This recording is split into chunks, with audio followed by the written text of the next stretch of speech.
નો દૃષ્ટિકોણ એક જ છે કે સમસ્ત ક્ષત્રિયો ચાહે કોઈ બી મંચ ઉપર હોય, ભાવનગર હોય કે અમદાવાદ હોય, સુરત હોય, ગમે ત્યાંથી હોય, આ એક જ છત્રીની નીચે બધા એક થઈને રહે.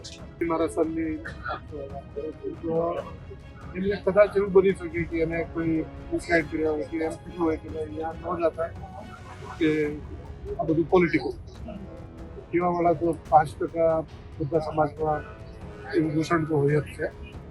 એટલે આઈ શ્યોર જેમ જેમ ટાઈમ જશે એમ એમને ખ્યાલ આવશે. આજે સમસ્ત ક્ષત્રિય સમાજ દ્વારા જે અમદાવાદના ગોતા રાજપૂત ભવન ખાતે સંમેલન થયું હતું અને જેને નામ આપવામાં આવ્યું હતું શક્તિ અસ્મિતા મંચ. ગુજરાતભરના ક્ષત્રિયો છે એક થયા હતા, એક મંચ પર ભેગા થયા હતા અને સાથે આગળ વધવાની પ્રતિજ્ઞા પણ લીધી હતી. જેટલા પણ ક્ષત્રિયો છે, યુવાનો છે, એમના શિક્ષણ માટે, એમના ભવિષ્ય માટે, રોજગારી માટે એ બધા જ એક પદ પર એક જગ્યાએ આવીને નિર્ણય કર્યો કે સાથ આપીને આપણે આગળ વધશું અને એક સંગઠન બનીને સાથે કામ કરશું.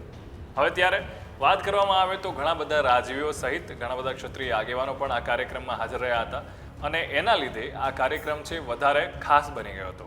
ત્યારે ભાવનગરના રાજવી વિજયરાજસિંહજી ગોહિલે આ મુદ્દે શું વાત કરી અને ખાસ કરીને એમના સન એટલે કે યુવરાજ જયવીરરાજસિંહે જે નિવેદન આપ્યું હતું, પત્ર લખ્યો હતો, એ બાબતે પણ એમણે ચોખવાટ કરી છે. શું કહ્યું એમણે સાંભળ્યા વિડીયોમાં. તો આખા ટીમનો દૃષ્ટિકોણ એક જ છે કે સમસ્ત ક્ષત્રિયો ચાહે કોઈ બી મંચ ઉપર હોય, ભાવનગર હોય કે અમદાવાદ હોય, સુરત હોય, ગમે ત્યાંથી હોય, આ એક જ છત્રીની નીચે બધા એક થઈને રહે.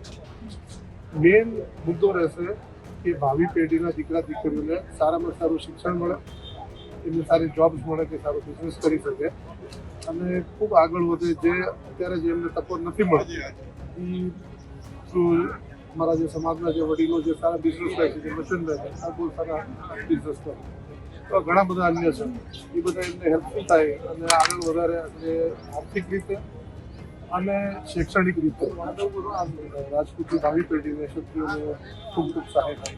એ અમારી મેન અચ્છા, મંચ એકતા માટે છે પણ પરિવારમાં પણ એકતાનો થોડો અભાવ દેખાયો કાલે જે પ્રમાણે પોસ્ટ આવે તો શું લાગે છે કે એકતા થશે ખરી? કારણ કે હમણાં પણ એવા દ્રશ્યો છે.